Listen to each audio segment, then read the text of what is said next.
This program is not for young children to watch alone. When children see and hear about frightening things, it's best for them to have an adult close by, somebody who loves them and can put their arm around them. So please get a grown-up that you love to watch this program with you, because we're going to talk about some sad and scary things.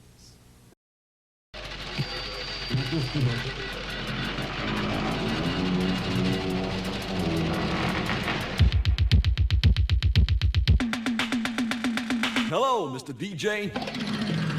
Avec votre DJ à la sono, écoutez le show musical. Yeah! Music machine.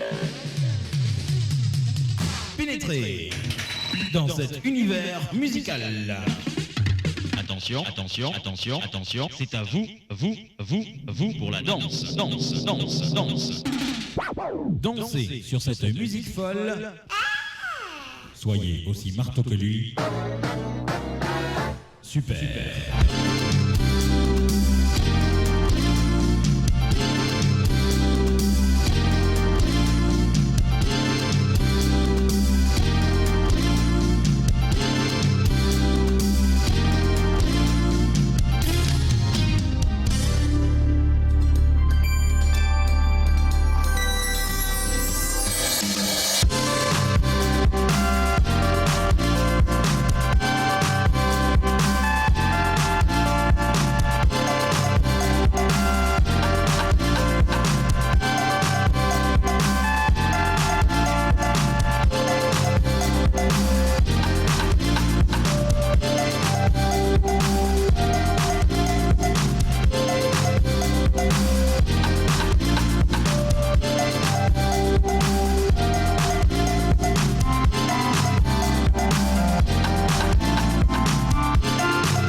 They stand in long lines. Children around the country stand for hours, patient beyond the patience of childhood.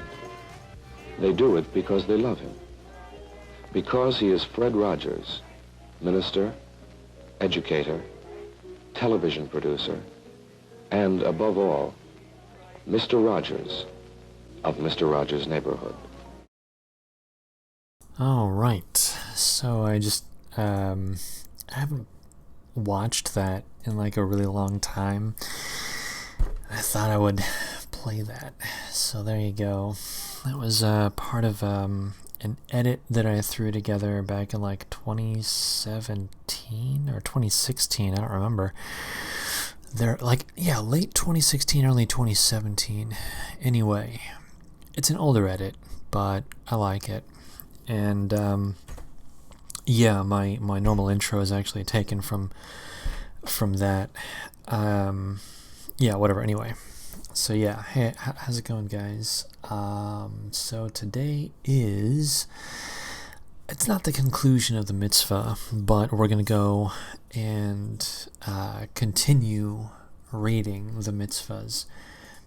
And the idea here is qualifiers, qualifiers, qualifiers. This is a stream of peace. We do not advocate that anyone do anything. We here at Ekelux live streams are nothing more than happy people, full of joy, mirth, and merriment. Nothing more, nothing less. No one shall do anything according to what we think. Indeed, the only thing we can possibly endorse is that people hug each other. Diversity macht frei. Israel is, in fact, our greatest ally. It is, if I recall correctly, the only democracy in the Middle East, and deserves and needs our protection. At any rate, hello everybody. How's it going? Let's see here. The mystery disliker. Oh, that's funny. Let's see if that guy's still around. Let's see here. Channel check. Take you down. Let's see if we have our. Yeah, there he is. Look at that. We got our dislike. Look at that. It's funny. Apparently the guy just wanders in, wanders out, and that's it. The funny thing to me anyway is that someone would decide to say, you know what I'm gonna do? I'm gonna wait around. I'm gonna go in. I'm gonna give the dislike, and then I'm gonna get out. Like, this is so weird. Anyhow, all right. So I guess I may as well just go directly into the mitzvahs. Yesterday there was something. Which one was it? I forgot the exact number. I should have written it down. But there was one of the mitzvahs that said, "Do not hold a grudge." And if you listen to what they say about idolaters and so on, like, that sounds a lot like holding a grudge. I wish I could remember which one it was. Maybe I'll do a quick search on it.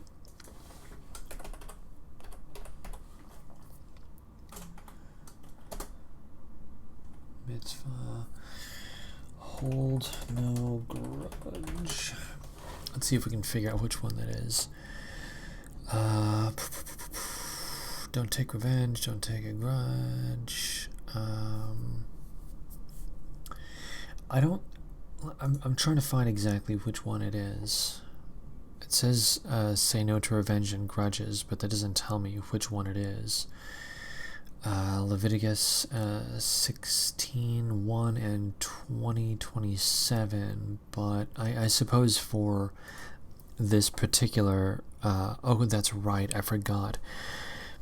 There are 613 mitzvahs, and there is some disagreement about which there are disagreements about the mitzvahs.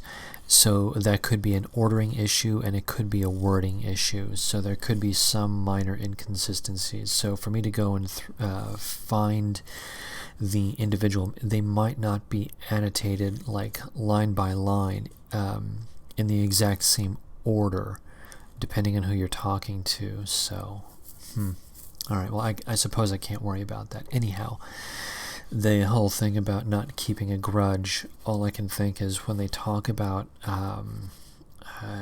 always hate the missionaries. Which one was that anyway? It was way up above all of the don't bang people. Let's see, prohibited, seventh day, Yom Kippur, wear tefillin on the head. There was one that was all about frickin' missionaries, not to blaspheme, missionize, there we are, 36 through 39, 36 through 39 was not to missionize an individual to idol worship, not to love the missionary, not to cease hating the missionary, and finally number 39, not to save the missionary. Number 40 is not to say anything in his defense about the missionary. 41, not to refrain from incriminating him. Again, the missionary. So they're not a big fan of missionaries. And also it says here, not to be afraid of killing the false prophet. I believe that has to do with a certain JC, incidentally. And so when they say, do not hold a grudge, all I can think to myself is, well, that sounds a lot like a grudge to me. At any rate, the entire point of this exercise of reading through all of the mitzvahs is with the express purpose of cultural exchange. We at Ekelux live streams wish to learn about other people, other cultures, belief systems, and so on. In particular, this one. And as it relates to in-group and out-group. That's just a little pet project of mine. I think it's a good idea to understand how people think about out-group. One of the ideas in my own head is that those who have an effective way of dealing with out-group ought to be taken into consideration when forming ideas about possible rule sets. And conversely, those who are ineffective in terms of dealing with out-group, they ought to be taken into consideration with regards to what one might want to avoid doing. So there we are.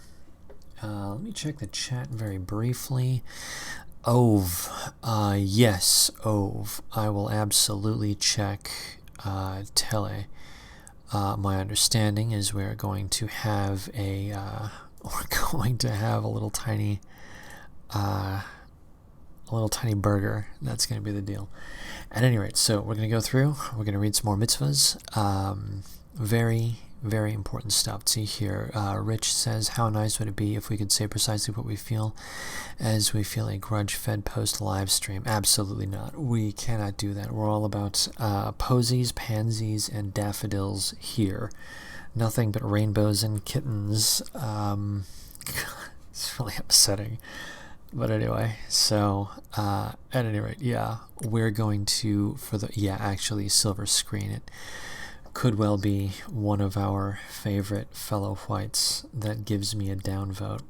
There have been times when there have been multiples that have come through. So, what are you going to do? At any rate, we're going to continue. We left off at 175, and we're going to continue. So we got to 175, which means that if we continue on at about the same pace, we'll get to about 300 by the end of tonight, probably. So I suppose this is going to go on for a couple of days. There you go.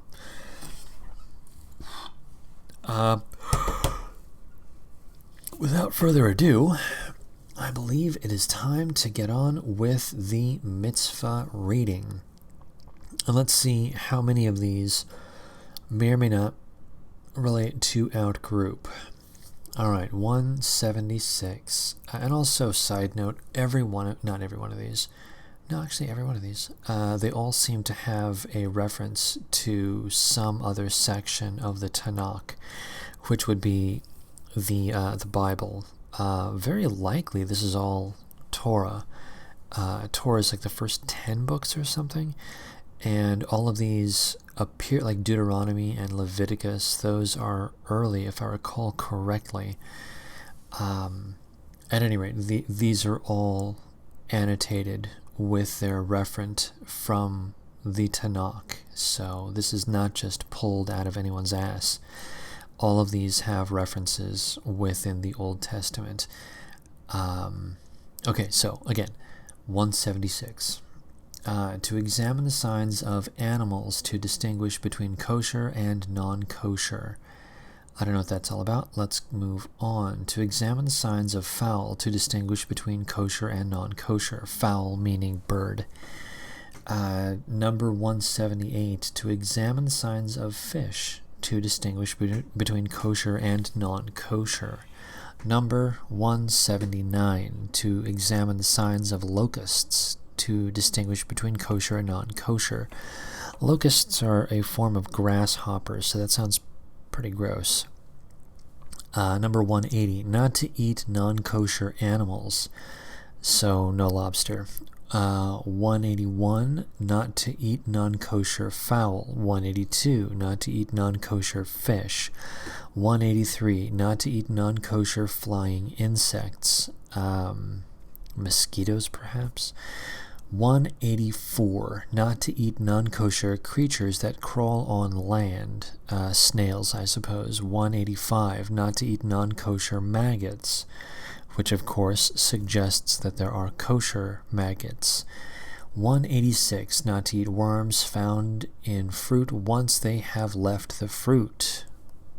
There's actually a logic to that. Number 187, not to eat creatures that live in water other than fish. Again, no lobster. 188, not to eat the meat of an animal that died without ritual slaughter. That's pretty hardcore. 189, not to benefit from a beast condemned to be stoned. 190, not to eat meat of an animal that was mortally wounded. Okay, I kind of get what they're going with there. Risk of infection, I think, is what's being discussed. 191, not to eat a limb torn off a living creature. That's gross. Again, coming back to Ben Shapiro, he was talking with Joe Rogan, and there was some kind of thing about how Joe Rogan was saying that there are a lot of commandments about not being gay, or something like that.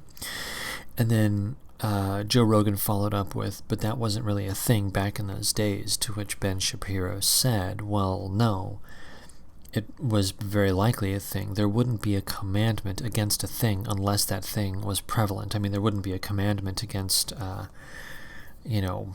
throwing a bubblegum wrapper in the street or something like that, or whatever. The point is that, I'm trying to think of like a specific, but it doesn't matter. The idea is that you would only make a godly commandment against a particular activity if it was common enough that people were just generally doing it. So that whole section much earlier up, where we were all talking about thou shalt not bang X person, that suggests that there was a lot of banging of X people going on. And here we've got do not eat a limb torn off a living creature. That suggests that some brutish people within the Gemish community were doing some brutish things. Continuing, 192, not to eat blood. That means the Scots are okay. The Scots are great. We don't have to worry about being accused of being gems because we have blood pudding. Alright, continuing, 193, not to eat certain fats of kosher animals. Brains, perhaps? 194, not to eat the sinew of the thigh. Okay, so braising is right out. Continuing, 195, not to eat meat and milk cooked together.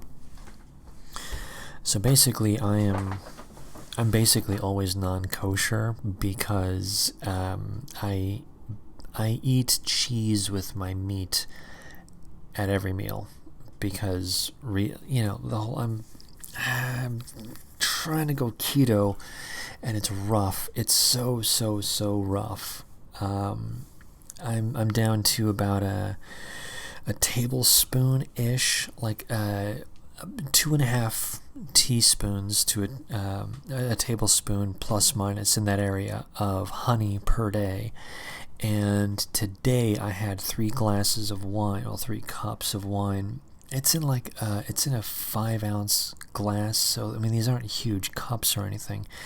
But at the same time, when you're trying to reduce your sugar consumption, it's like, well, the other day I had 1.5 cups of wine, but then I had 2.5 teaspoons of honey. And so you start pushing and pulling, going in one direction or the other direction. It's awful. It's absolutely awful. Anyhow, I ended up with my diet getting most of my calories through fat now. So I had a burger and fries the other day, and I was completely unsatisfied because the only fat that was on the burger was avocado. and that was it. So it was a lean burger with what, like lettuce, tomatoes, and fries. Like there's no fat at all in that, so my body didn't know what to do with it, and it was completely unsatisfying. I had like a weird hunger headache after I was done. It's very strange.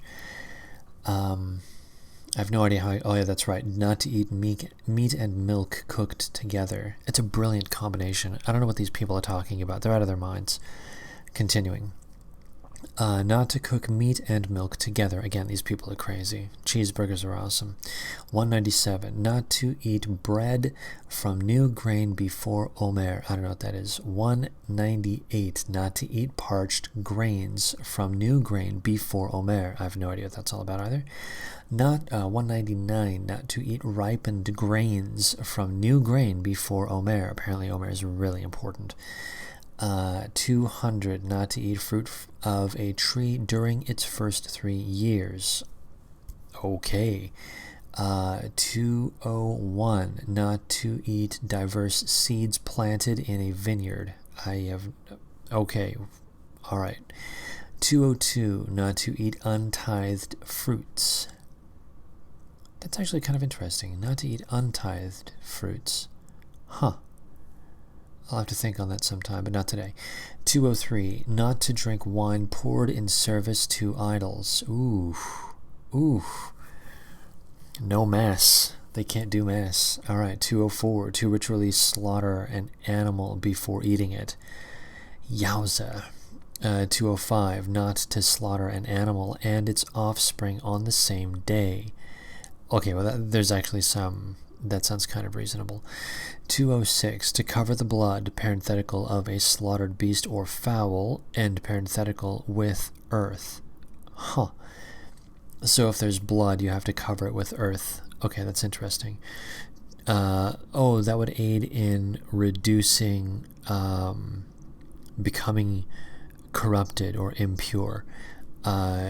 Effluvia and discharge fluids of beings and animals and people will corrupt and render impure a gem.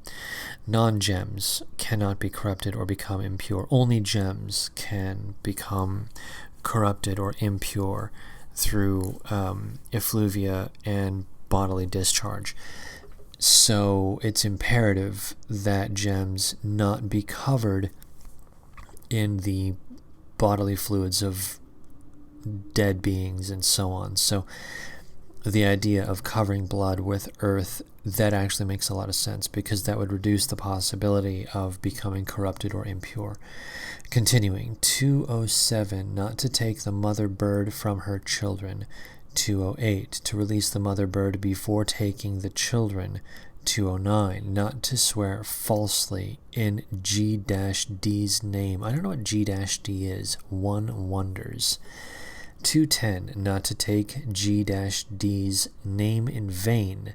211. Not to deny possession of something entrusted to you. Okay. Alright, fair enough. 212. Not to swear falsely in denial of a monetary claim. 213. To swear in G-D's name to confirm the truth when deemed necessary by court. When deemed necessary by court. Well, there we go. 214. That's a reference to Noahide. And the reason that there are so many people of a certain persuasion within the law is because the final commandment of the Noahide laws is that they shall keep courts. Who shall keep courts? Well, fellow whites must keep courts. So 213 seems as though it's in direct reference to that. 214. To fulfill what was uttered and to do what was avowed. Yeah, that's actually a good thing. 215, not to break oaths or vows. I will freely admit I could be way better about that myself. And I would implore everyone to try to 214, fulfill what was uttered and to do what was avowed. 216, for oaths and vows annulled, there are laws of annulling vows explicit in the Torah. Okay. 217, the Nazir must let his hair grow. 218, he must not cut his hair. Earlier today, I got a haircut, business cut side part with an allowance for my beard, and I gotta say, it's fantastic. Nazir, not this guy. 219, he must not drink wine mixtures, or wine vinegar. The Nazir. 220, he must not eat fresh grapes. Oh, that's terrible. 221, he must not eat raisins. That's not cool. 222, he must not eat grape seeds. Okay, that's kind of weird. 223, 556, he must not eat grape skins. I can't imagine anyone saying they want to eat grape skins. 224, he must not be under the same roof as a corpse. Again, this is the impurity thing. 225, he must not come into contact with the dead. Again, this is impurity. 226, he must shave after bringing sacrifices upon completion of his Nazirite period. Okay. 227, to estimate the value of people, parenthetical, when someone pledges a person's worth, end parenthetical, as determined by the Torah. Interesting. 228, to estimate the value of consecrated animals. 229, to estimate the value of consecrated houses. 230, to estimate the value of consecrated fields. 231, carry out the laws of interdicting possessions, parenthetical, cherem, end parenthetical. Consecrated houses, that's interesting. Consecrated animals, houses, and fields.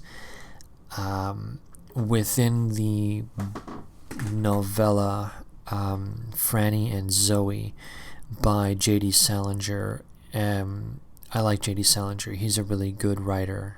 He's a fellow white. And, say what you will. He's clever and he's funny. He's got a high verbal IQ, so all of his jokes make me laugh. Anyway, he had one joke in particular in which Franny was given a bowl of soup by her mother. Franny didn't have an appetite and refused the soup, to which Zoe said, "You don't know how to accept consecrated soup when it's offered to you." And I thought that was really, really funny. Just thinking about, interpersonal dynamics. Sometimes people will offer you things and you'll turn it away, or sometimes a person will try to do something nice for you and you will bat them back for one reason or another. And that seems kind of ungood. I agree with that. There's this idea of accept a gift in the spirit in which it was offered. I actually agree with that. Anyway, the word consecrated was used in the Franny and Zoe novel. And I just think it's really funny that he chose the word consecrated. Anyway, let's continue. 232, not to sell the cherem. Okay, I don't know what that is. Interdicting possessions. Okay, all right, whatever. 233, not to redeem the cherem. 234, not to plant diverse seeds together. Oh, really? 235, not to plant grains or greens in a vineyard. 236, not to crossbreed animals. Holy cow. Holy cow. Leviticus 19:19.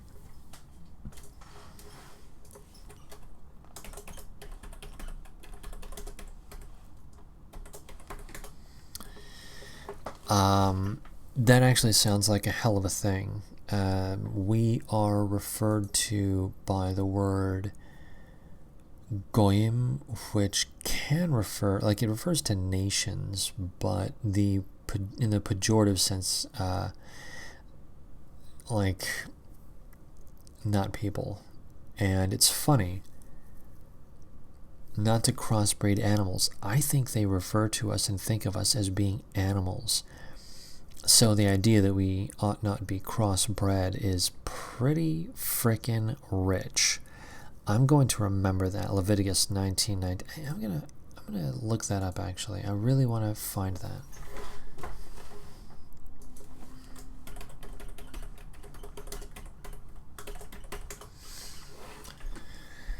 Alright, you must keep my statutes. You must not allow two different kinds of your animals to breed. You must not sow your field with two different kinds of seed. You must not wear a garment made of two different kinds of fabric. So basically, like with like is what they're going for here. Like goes with like. Let's continue. 237, not to work different animals together. 238, not to wear not to work two different animals together. I mean, come on. All right, 238, P238, not to wear shatnez, a cloth woven of wool and linen. 239, not to leave a corner of the field uncut for the poor. Rather, to leave a corner of the field uncut for the poor. So that's actually kind of reason. I kind of like that, though, because so you've got like an entire field of grain or something like that, and you've got poor neighbors, and so you just kind of let a little bit off to the side for your neighbors so that they can go ahead and have some. I actually like that. So again, I'm very happy to cherry pick. I have no problems with cherry picking. Continuing. 240, not to reap that corner. I like it. 241, to leave gleanings for the poor. Yes, I like it. 242, not to gather the gleanings. I like it. 243, to leave the gleanings of a vineyard. 244, not to gather the gleanings of a vineyard. 245, to leave the unformed clusters of grapes for the poor. 246, not to pick the unformed clusters of grapes. 247, to leave the forgotten sheaves in the field for the poor. 248, not to retrieve them, the sheaves. 249, to separate the tithe for the poor. 250, to give charity. 251, not to withhold charity from the poor. 252, to set aside teruma gedolah, parenthetical, tithe for the Kohen, end parenthetical. 251, I think, is the inspiration for things like the Ebenezer Scrooge story. I can't help but think there's something there. Anyway, 253, the Levite must set aside a tenth of his tithe for the Kohen. 254, not to improperly preface one tithe to the next, but separate them in their proper order. 255, a non-Kohen must not eat teruma. I don't know what teruma is. 256, a hired worker or a gemish bondsman of a Kohen must not eat teruma.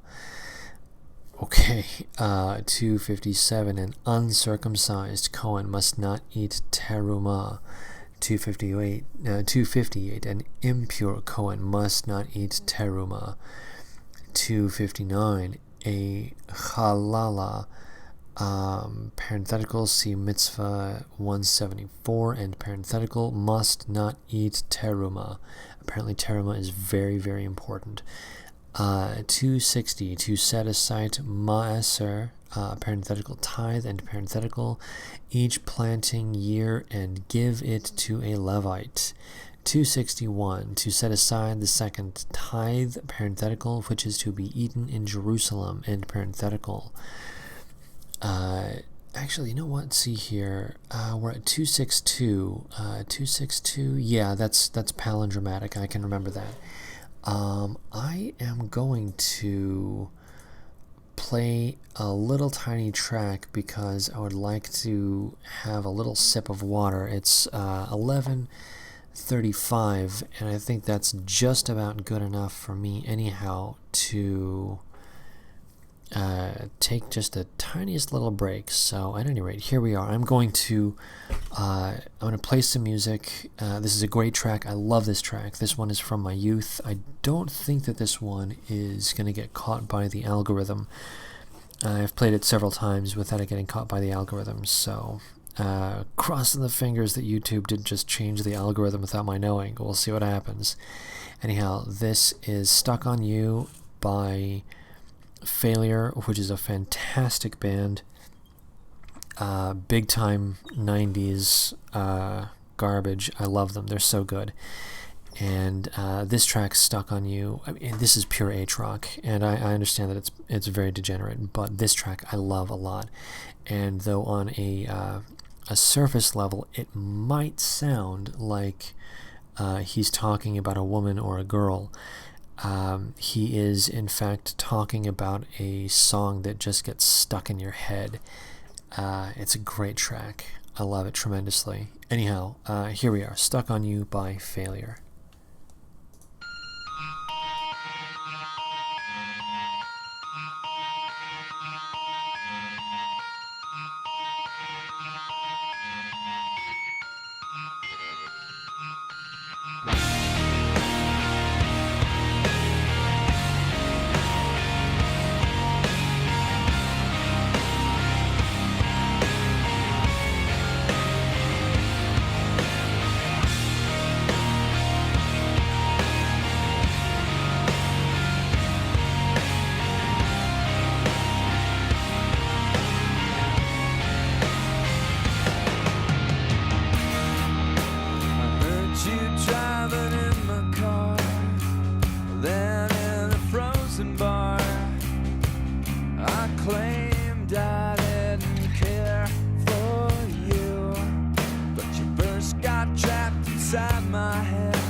To death in me.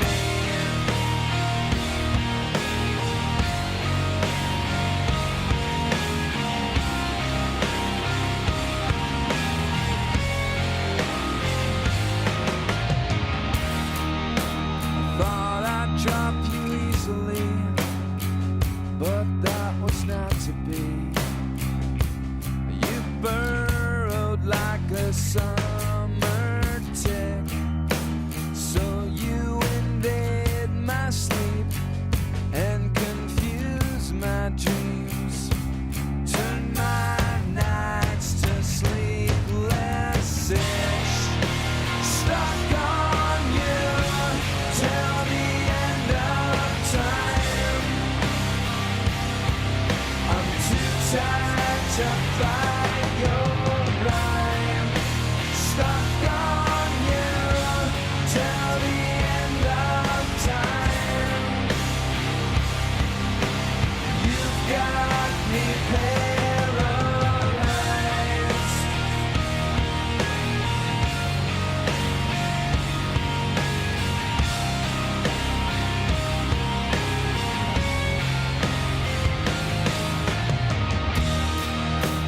Holding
All right, that was Failure, and yeah, I mean, say what you will.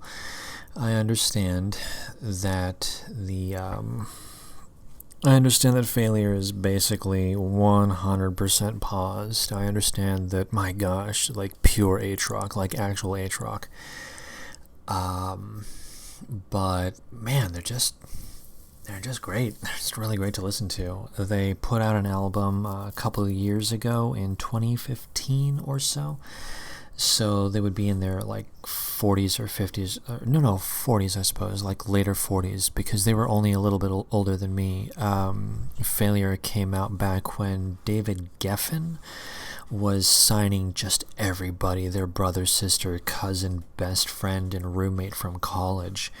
And there was like this weird, like, not an explosion of bands that no one had ever heard of for some reason signed up to Geffen Records. And I don't know if Failure was specifically a part of that, but they were around at that time. And they were young. They were like really, really young. So, yeah, the idea of like a bunch of freaking drugged out weird kids putting out an album sounds like it sounds like a stupid idea. And yet, no, Fantastic Planet is a great album. It's a really good album, especially for drugged out kids. Anyway, okay. All of that aside, let's see here. Tool came out with an album. Yeah, that's right, I heard about that. I kind of dropped off the Tool bus a little bit. I really liked them all the way to, I think, like Lateralus, but and I did like Perfect Circle, the first album. I liked that one a lot, but I was like, I don't know, it's really hard to explain. I can listen to Tool for like one track at a time, and it's not a big deal, but I find them to be a bit much. They don't match my energy levels, they don't match my sensibilities, so like I recognize that they're technically good.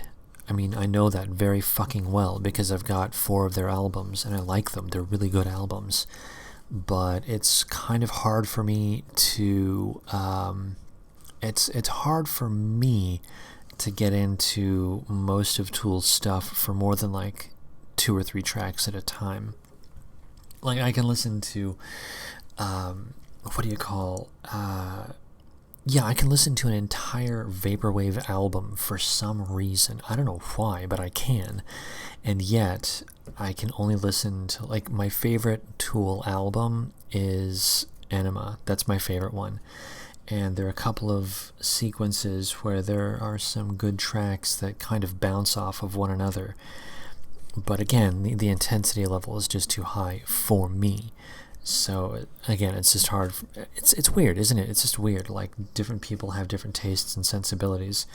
And weirdly, I hadn't listened to it in like a year or so, but I listened to Perturbator's album New Model earlier today, his 2017 album New Model.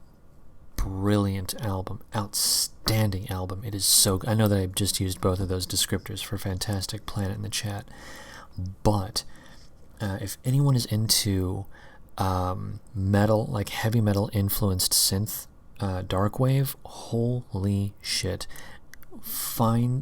look up New Model 2017 by Perturbator. That is freaking a great album. And if anyone here is into metal influenced synth, that's an album and a half. So anyway, the thing is that, like, I can listen to that, and yet I can't listen to Tool. Weird, very weird. Let's see here. Yeah, Tool has gotten softer. I kind of want to check out Tool just because the new album from Tool, just because I recognize the softening in myself as well. When I was a little kid, I used to like all of the really hard, aggressive music, that young guys like. So like Filter, their first album, Short Bus, also a great album. I loved Filter so much. And of course Prodigy, their first 2 albums in particular. That was the kind of music that I liked to listen to, the aggressive stuff. And then one day, out of nowhere, I was listening to... What the hell was I listening to? I think I was listening to Tears for Fears, I think I was listening to Songs from the Big Chair or something like that. And as I was listening to the music, I recognized on a purely intellectual, rational level, I was like, this is objectively good music, and I should like this because I recognize that this is well constructed, well produced. This is good, and I knew that, and yet I couldn't get into it. I couldn't bring myself to listen to more than just a couple of bars of it. It just wasn't a part of my headspace. And immediately following that thought of like, this is objectively good, immediately after that, I knew at age like 14 or 15 or whatever I was, I knew in an instant, I knew that when I got older, I would like it. Isn't that weird?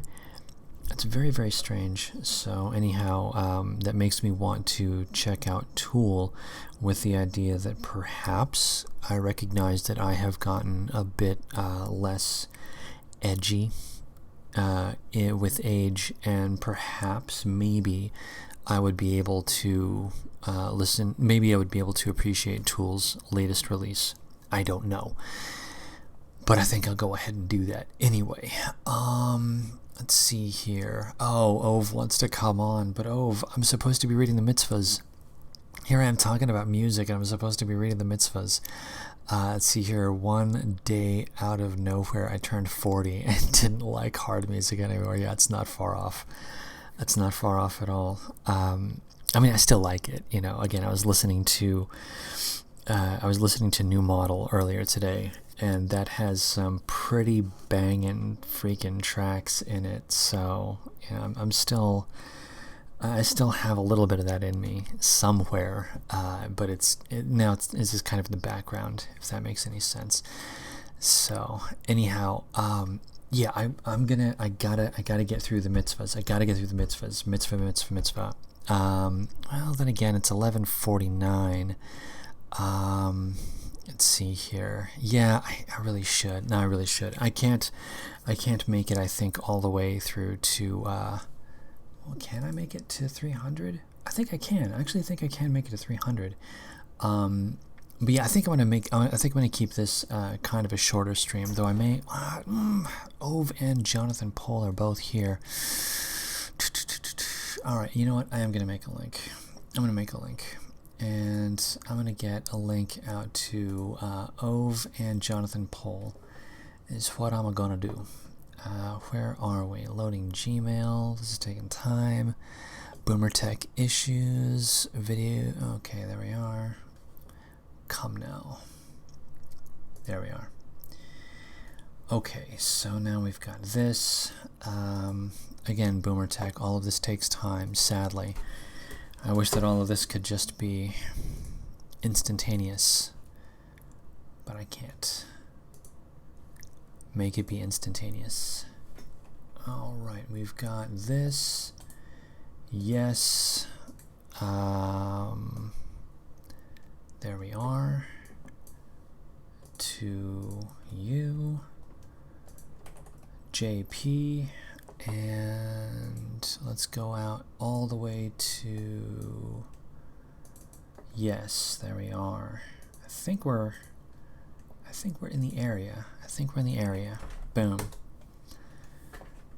Checked and kecked.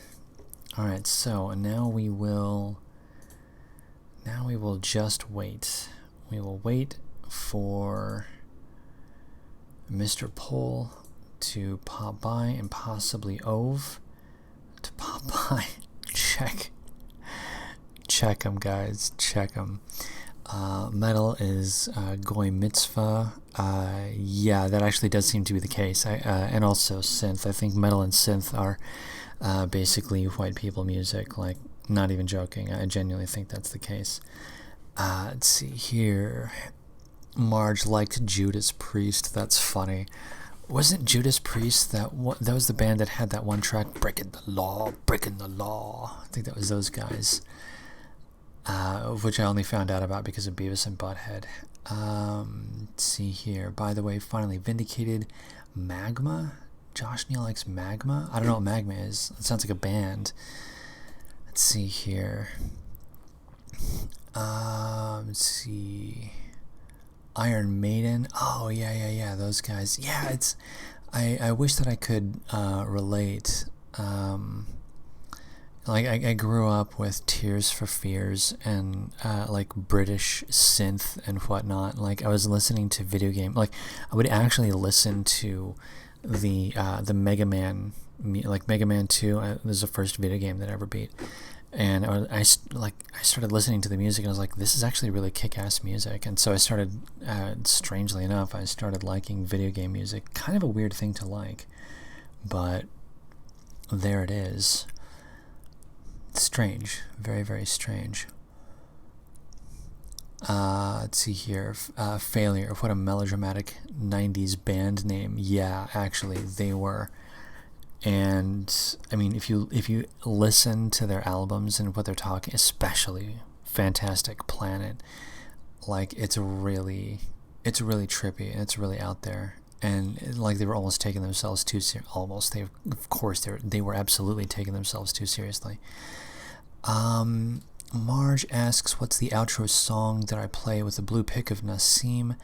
That is a track by Lone off of his album. Is it Reality Testing? No, it's Levity. It's off of his album Levity, which I think was released in 2016. Lone's album Levity 2016, and the track is Sleepwalkers, or Sleepwalker. So yeah, that's a great track. And also Lone, his album Levity, obviously that's a great album. And I also really like Friends and Ecstasy. If for some reason you have reason and cause to listen to an electro album for reasons, Friends and Ecstasy is fantastic. It's a great album, and that album, if you can imagine for a moment someone decided to so Vaporwave is basically taking like shitty 90s music, slowing it down, pitch shifting, and phasing the hell out of it. And so, especially what is it, like smooth jazz. Lone's album Friends and Ecstasy is basically taking smooth jazz but turning it into dance music. That sounds stupid, but it's great. That is a really fun album to listen to, especially at parties. I'm not even kidding. It's a brilliant fucking album. Anyhow, I can see that we've got a couple of visitors here, so I think this is a fantastic time to add a couple of... Oh, I need visitors. To turn off all of my What are you talking about, visitors? Boomer Okay. Techings, which you just did a little bit because it's retarded. And let's switch over to... Hey guys, can you hear me? Yes. Oh, brilliant. How's it going? I don't know what you're talking about, visitors. Okay, this is a family talk that we're having here right now. Oh shit! Did I intrude? I'm sorry, Aren't we guys. brothers? No, family. It's not possible for family to intrude. I mean, not too much at least. Okay. Okay. Here, I'm going to throw my headphones on so that I'm not giving too much of an echo, and I should be good now. Hey, now I'm formal. Now I'm proper. All right, cool. Yeah. I don't want to keep you up too late or anything. No, because for sure. There's business that needs to be attended to tomorrow. Early in the morning. So. Yeah, for sure. We'll go ahead and discuss some of that off stream. But so with regards to, since I've been going on about the mitzvahs, did either of you two have anything that was like interesting that popped out in your head? Something that you thought was weird or cool or whatever? Well, go ahead. Go ahead, John. Go ahead. I was going to say one of Dr. Dutton's recent podcast, he was talking about how the ancient Hebrews were actually polytheists, and that's why they're different words for God. They're not different words for the same God. They're actually different entities. That's funny, but I've had the exact same thought. That's so funny. Because I remember thinking to myself that yeah, exactly, there's the different words for gods, and also there are different, like, commandments. There are different orders that are given that seem to be contradictory, which suggests that you have multiple gods giving multiple instructions to multiple people that do not cohere when you actually start to assemble them. So that's funny. That's funny. Cool. Neat. All right. So do you have a link to that at all? It was one of the recent ones he was discussing. It was some other scholar, but I think it was called like ethno-nationalist survival strategies or something. Okay. I'll have to. I'll listen to that as I'm brushing my teeth or something. Did you have any thoughts and ideas about the mitzvahs? About the mitzvahs? No, not necessarily. I mean, I'm if you want to keep talking about it, I'm sure I'll have something to say.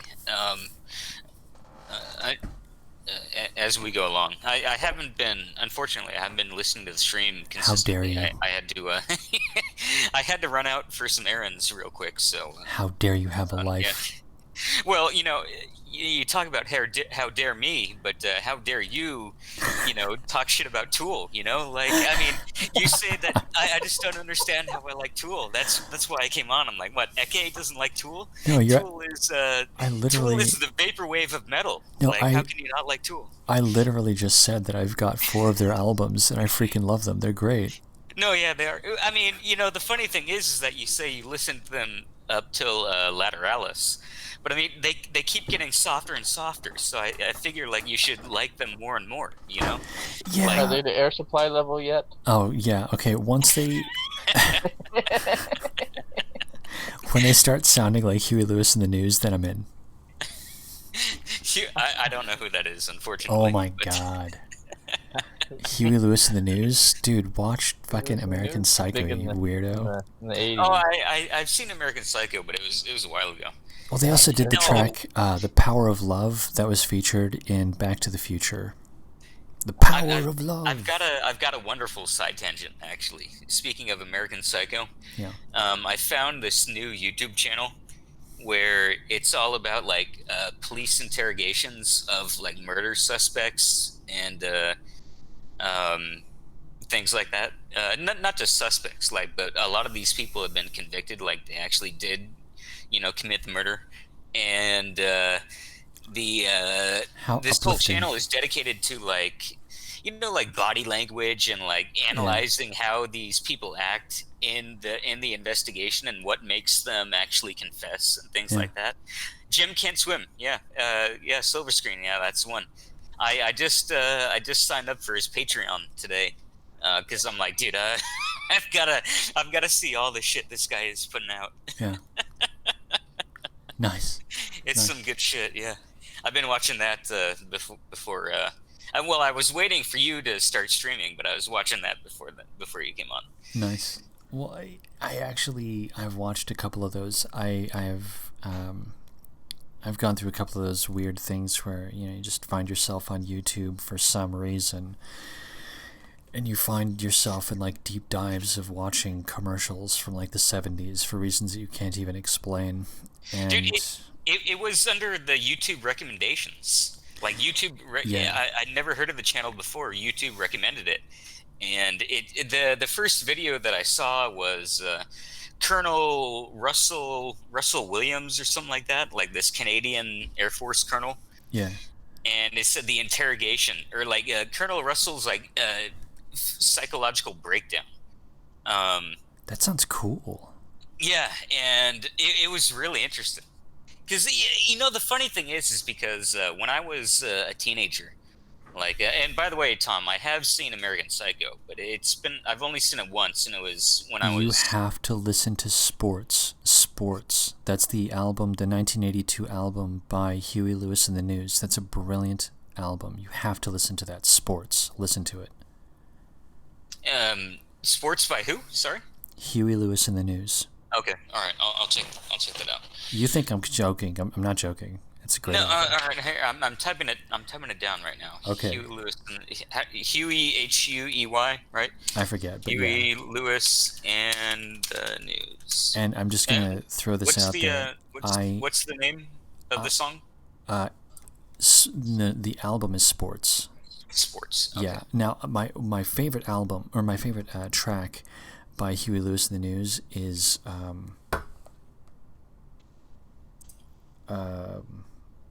something about Heart. What was it? Heart. Oh my God, Huey Lewis and the News, Heart. Son of a gun. Heart is one of the words featured in the song title.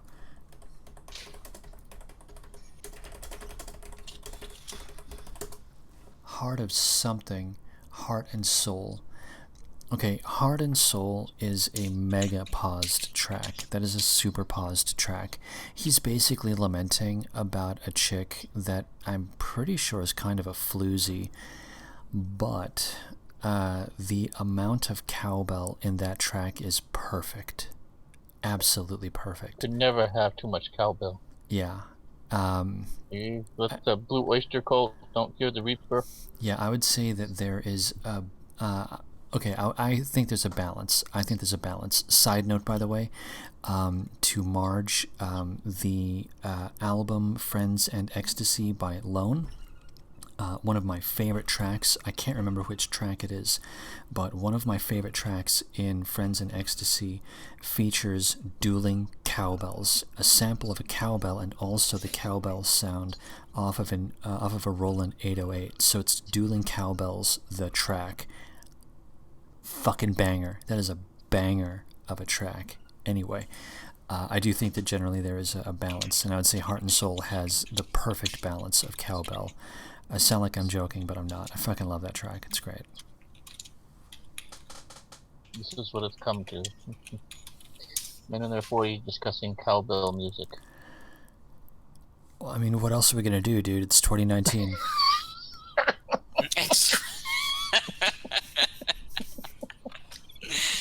Oh, fucking A. Just saying. Anyway, I'm sorry, Ove, you were talking about interrogations. I'm really sorry. I got way off track there. So the general was talking about like body language and so on? Yeah, it's kind of funny because I was in like reform schools when I was in high school. I didn't finish high school in like the regular high school that you grew up in your local community. I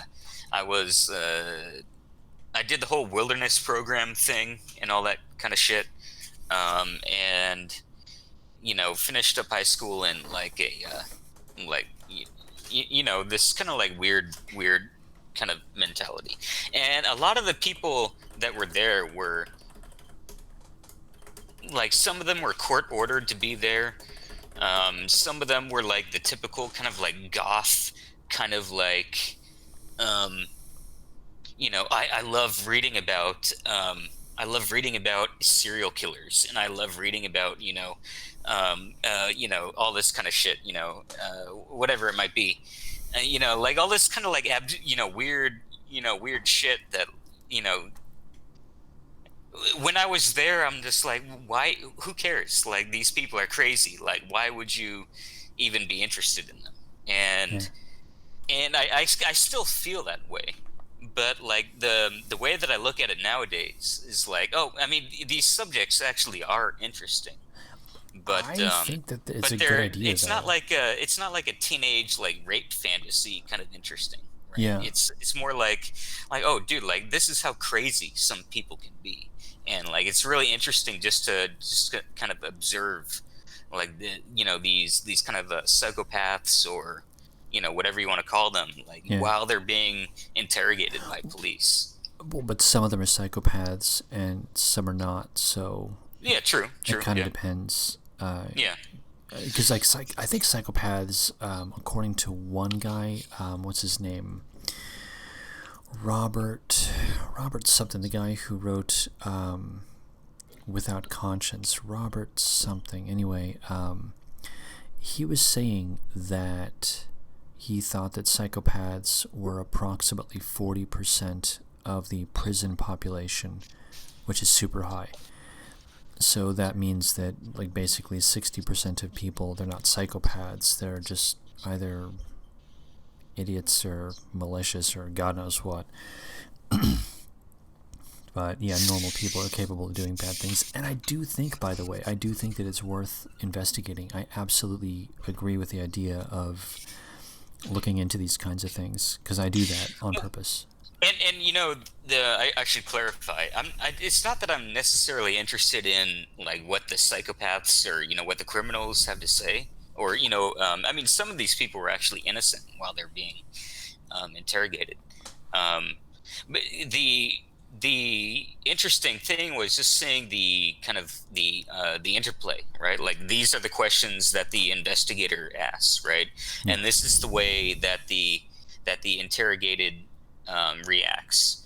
Like, just the whole kind of interdimensions that go on there was really interesting. Fair enough. I mean, I just like learning about things generally. And it's hard to, like, I have general curiosity, but something has to really catch my attention these days for me to sit still enough to actually read an article or to listen to a live stream. So, like, if I can learn something, I'm much more likely to sit still and read or whatever. So with regards to interrogations of criminals or whatever, I actually do think that one could get something out of that. Dude, it almost makes me want to become a cop. Like being able to like sit in a room with someone who is suspected of a crime, and you get to like sit there and like pick at their brain, probe them, and it's just like, oh man, like, if only I didn't hear about that lawsuit where they said that the police can reject applicants that are over like 100 IQ. Oh yeah. Maybe I would have joined the cops and like been able to have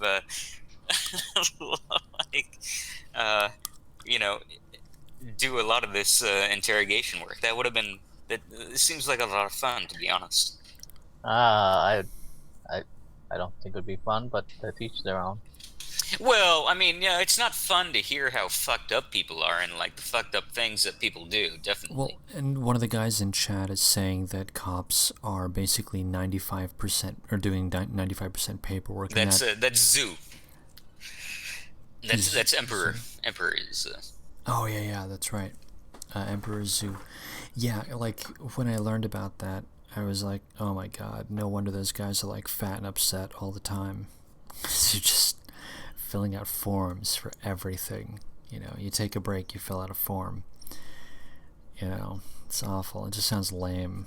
You get a flat tire, you fill out a form. Well, since the 1960s, police work has become much more bureaucratized, because now you have to cover your ass at every stage of the arrest and processing.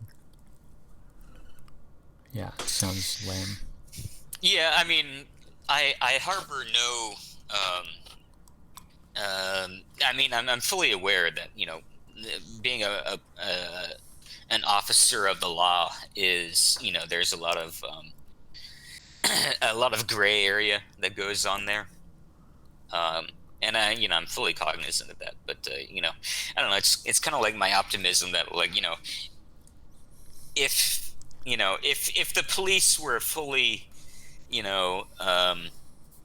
how do you put it, uncorruptible organization, like it would be interesting to have that as a career, Yeah.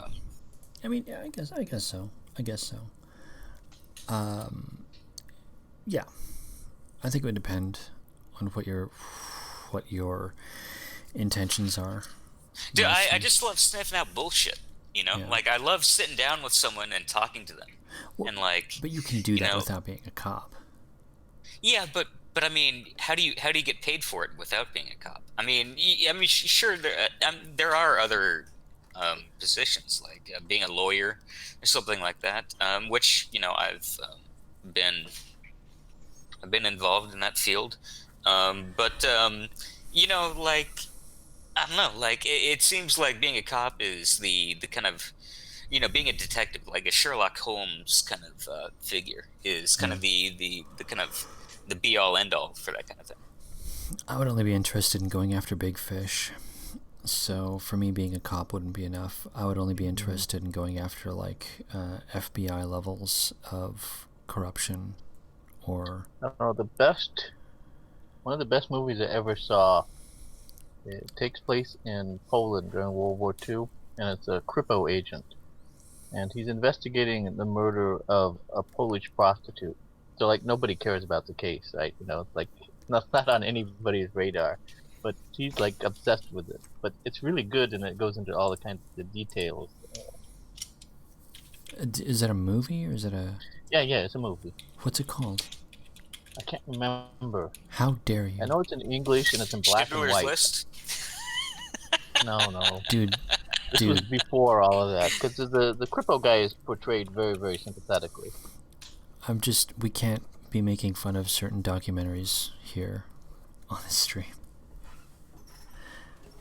I'm joking, I'm kidding.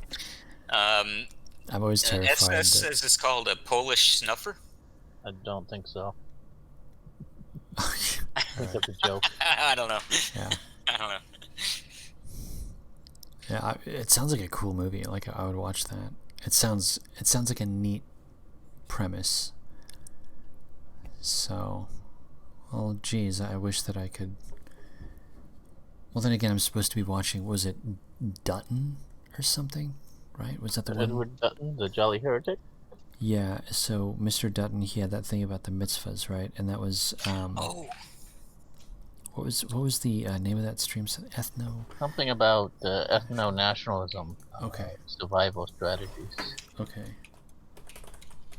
Dude, that's one of the channels, the Jolly Heretic, that when my original OV channel got taken down, I lost all of my fucking YouTube channels, and Edward Dutton was. Okay, here it is. It's Night of the Generals, 19. No, is that it? No, that can't be it. Sorry, that's wrong movie. I'll keep looking. Oh, it is. It's Night of the Generals, 1967. Nice. Franco-British-American Second World War crime mystery, directed by Anatol Litvak and produced by Sam Spiegel. Wait, Peter O'Toole, Omar Sharif. Okay, Night of the what again? Omar Sharif. That's Night of the what again? Lawrence of Arabia status right there. Night of the what again? The Generals. Okay, searching now. $3.90. I have to pay for it. Son of a... Dude, I'm so looking forward to lunch tomorrow because it's the whole conversation is going to go like this. Man. Yeah, I'm gonna have to check it out or something. I've decided that I'm gonna start checking movies out of the library. You only get them for like a couple of days, but that's fine. I don't really care. I finally got a copy of Alien 3. Netflix, they didn't have any copies of Alien 3, so I started watching that. Yeah, this is it. Yeah, the reason he doesn't get anywhere is because one of the murder is committed by a Wehrmacht general. Ah. Yeah, don't spoil it. No more spoilers, please. Because that sounds like. Here's the description. No, 42 Polish prostitutes. No. No, I'm just reading the IMDb. Yeah? It's Okay. like 2 sentences. Okay. In 1942, Polish prostitute and German agent is murdered in Warsaw. Suspicion falls on 3 generals and Major Grau, played by Omar Sharif, of German intelligence seeks justice, which ends up taking decades. I guess he solves it after the war. Oh, Peter O'Toole is in the movie as well. Interesting. O'Toole and Sharif in the same movie again. Sharif is a triple officer. Well, I Down. know Peter O'Toole and Omar Sharif from Lawrence of Arabia. So it's kind of interesting that they're in the same movie again right here.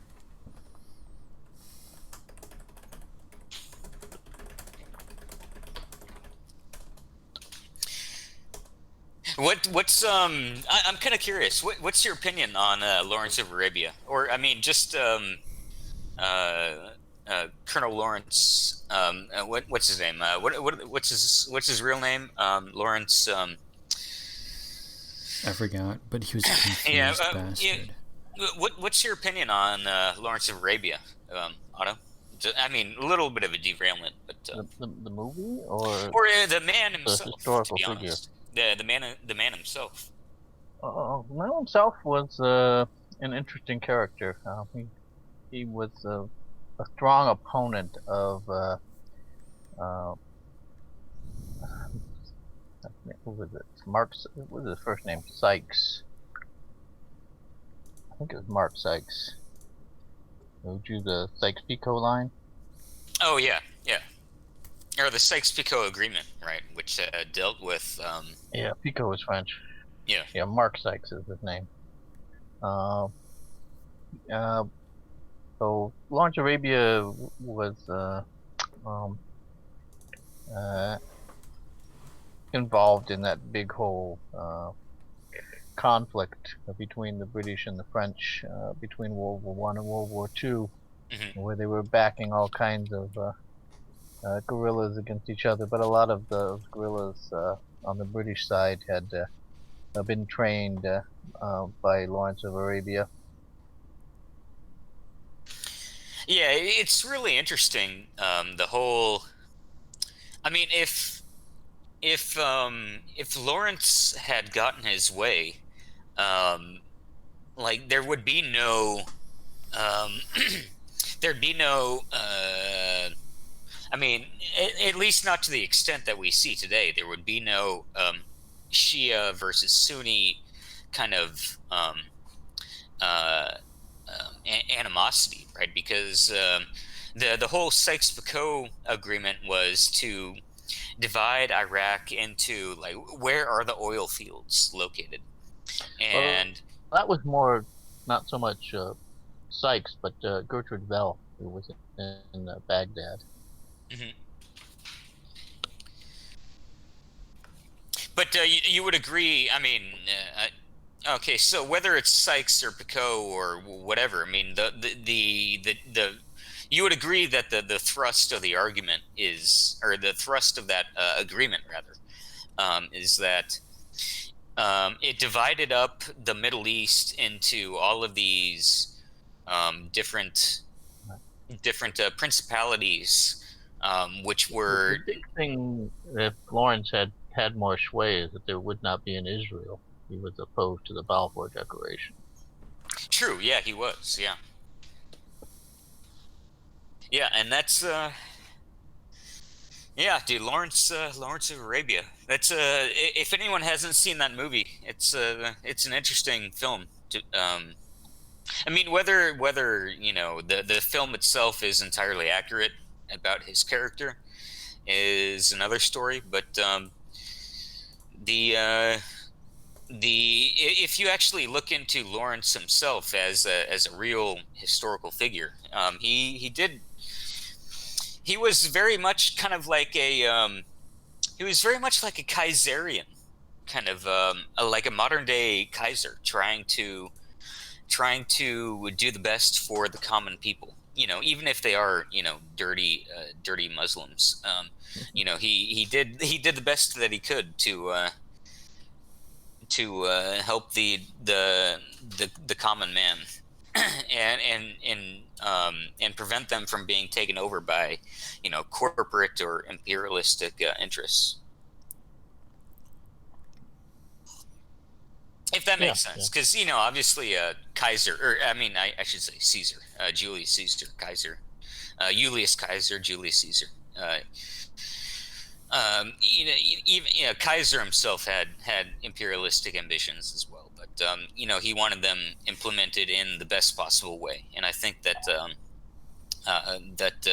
Lawrence had the same kind of mentality.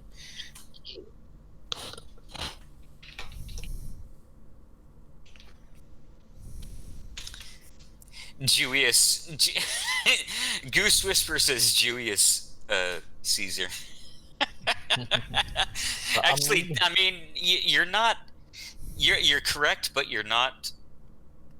I mean, Kaiser was very. Kaiser actually was the first man in Rome to permit Jews to have their freedom of religion. But I think that if Julius lived long enough to see how insubordinate or how kind of rebellious the Jews are, he would have a much different. Yeah, I mean, if Julius or Julius was around during the the great Jewish rebellion of the 70 A.D., he would have a much different opinion of the Jews than he did when he was living with them. That's the thing. I'm reading now the shortest history of Germany, and the first chapter is called how the Romans created the Germans and the Germans took over Rome.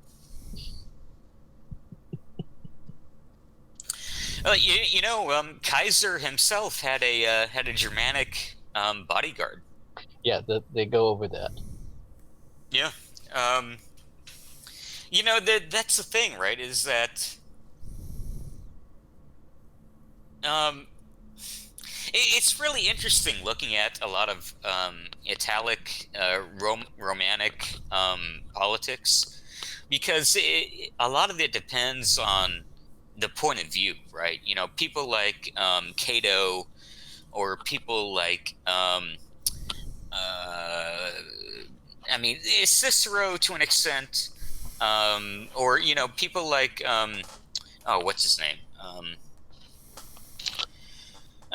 The more kind of optimate aligned oligarchs, right? They have their own perspective and they had their own point of view of the Germans. Where people like the populares, like people like Kaiser or Mark Antony, they had their, or the Gracchi brothers or something like that. They had their own kind of interpretation. And so yeah, like when you look at the Lombards and things like that, yeah, things look a certain way, but well, dude, this is the hill that I will die on, is that if it wasn't for the Romans, then the rest of Europe wouldn't have any civilization to build upon. So the Romans and the Greeks. Sorry, say that again, Otto. What about those Gallic druids? Did the druids build any roads? I don't know. I think they did have because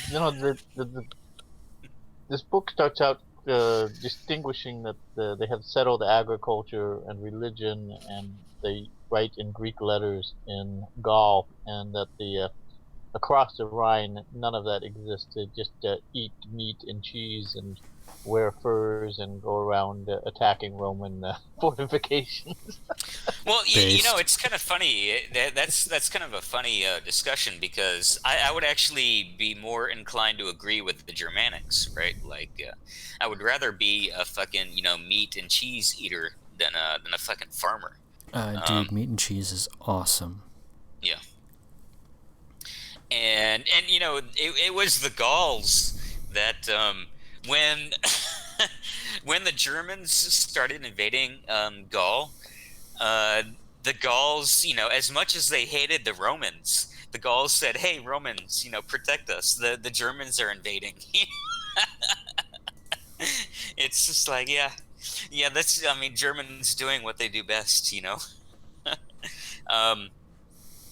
Yeah, and I think Kaiser, recognized that. The fact that he had a, yeah, I mean, Germanic horsemen were known to be kind of the best in Europe at the time, um, and the fact that Kaiser made them his personal bodyguard, and the fact that those Germanic horsemen or Germanic bodyguard um, never betrayed Kaiser either. I think it speaks something about the whole kind of interrelationship that was going on in Europe at the time. Yeah, but I hadn't thought about it the way it put it, that the Romans putting this line in the Rhine, that really creates the unity that leads to the Gothic culture developing. Um, well, I mean, I'm not sure if it should be too kind of out of the ordinary, to be honest. The Roman culture was very much so more of a like Rome was known more for their legionaries, right, rather than their cavalry, like someone like Alexander was known for, right? Like Alexander had the companion cavalry, right? Yeah.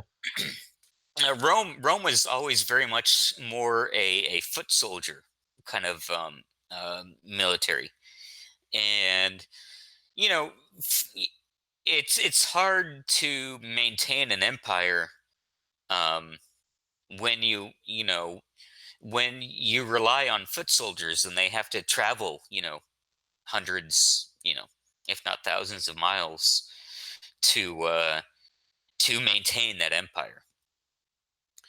So the Rhine, I mean, it makes sense that the Rhine was I mean, yeah, I mean, look at the borders of the Roman Empire. Like the Roman Empire always stayed very close to the coast, right?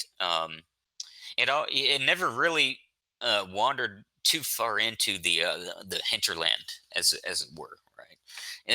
The main premise for the Roman Empire was, where can we get where can we get our communication, our troops, where it was very practical in its application of where they wanted to invade, right? um and you look at the places like Babylon, or the further into the Middle East that Rome got, they didn't really hold it for that long. Or if they did hold it, they were always in competition with people like the Parthian Empire, The things Sassanids. like that. Yeah, Sassanids, yeah. I think the Sassanids were a little bit later. Yeah, they were a little bit later, but Yeah, that was at the end of the Roman Yeah. they Um, were a major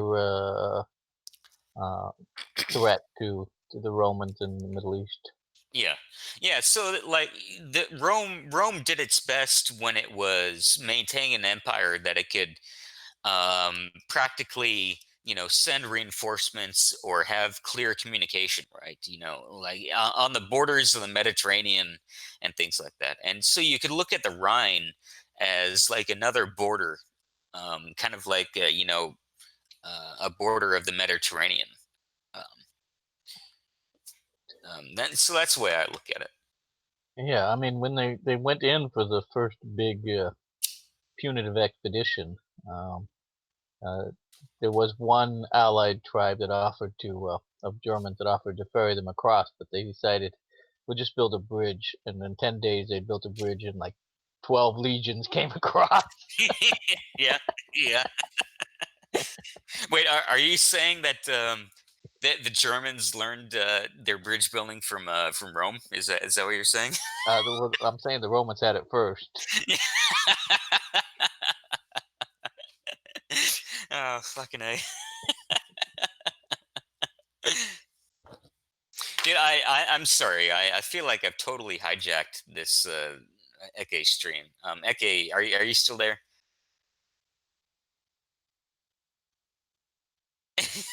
Did Eke, you didn't fall asleep, did you? He's probably sucking on some honey right now. Maybe. All right. Well, oh fucking a. So I was reading that book today. It's pretty good, but it is the shortest history of the Germans, so it won't last long. Dude, all of the history of the Germans has always been short. I mean, Well, it isn't goes that kind of the back to Caesar. true? Well, yeah. I mean, yeah. That's where the term, where the Kaiser term comes from, is from. It's also where Germania comes from. Well, explain that. I'm curious. That's a term that the Romans used to describe the area between the Rhine and the Elbe. Oh, okay. Yeah, yeah. Oh, so the Romans came up with the term Germany. Yep. That's why it says the Romans Oh, the fucking A. Romans create the Germans, and then the Germans take over Rome. Dude, Mediterranean master race. I tell you what. Yeah. But well, I mean, I can't complain one way or the other. I'm both German and Italian, so you know, I can't complain, too much. But the yeah, it's history is very interesting like that, and I mean, this is where are you familiar with so when I say Kaiser, right? You're familiar with the Germanic term Kaiser, right? Like Yeah, the term it for comes emperor. from the Italian term. Yeah, Yeah, okay, yeah, yeah. or Latin term, I guess. Yeah, yeah. And you're familiar that the Russian term czar comes from Kaiser as well, Of right? course, Yeah, dude, it's because the Russians noted that they were after the fall of Constantinople in 1453 that Moscow was the third Rome, and that there would not be a fourth. yeah, yeah. It's and it's really interesting when we hear about the term, like, oh, Caesar was a dictator. It's just like, well, do you know what the term dictator really means? Like One who it. dictates. Well, a dictator, it is a very specific term in Roman politics, right? The dictators were not people who seized power. Like, dictators were actually appointed by the Senate. Um, and in my analysis, that the research that I've done, um, it seems to me like the whole concept of the Roman dictator, or at least the Roman dictator in the way that Caesar interpreted it. Um, Caesar was basically the prototypical president. Like, when we look at American politics, and we have the Senate and the House of Representatives, or the three branches of government, right? The legislative, the judicial, and the executive branch. To me, what Kaiser did when he supposedly took down the republic, or turned the republic into an empire, which he didn't. Kaiser was not an emperor. Um, Kaiser, essentially, you could say, was the first president in all of history. Like, what Kaiser did when he expanded the powers of the dictatorship, he basically created the very first executive branch of a republican government. Okay. Do you what are your thoughts on that? Is that reasonable to say, or Yeah, I mean the Republic was gonna die one way or the other. well, wait a second. I mean, the oh, Eke's brushing his teeth, he said. All right.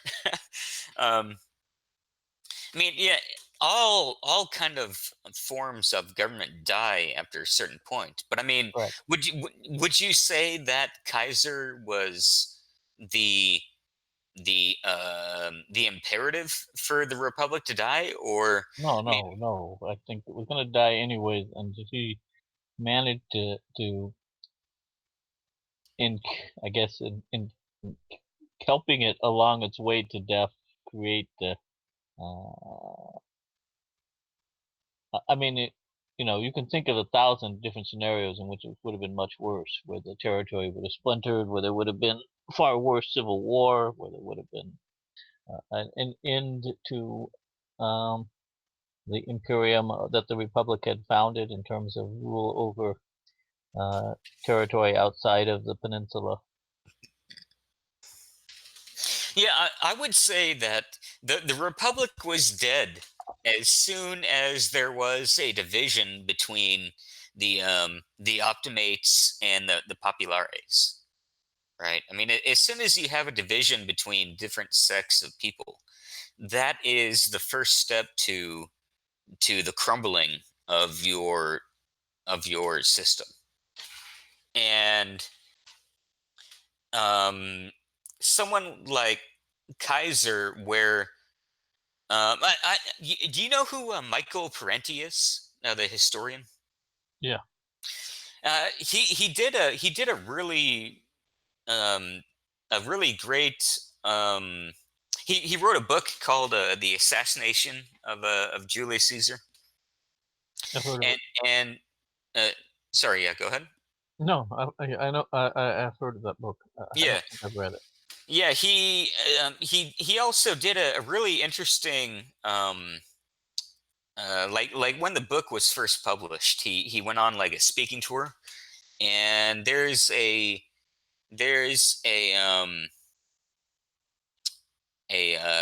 like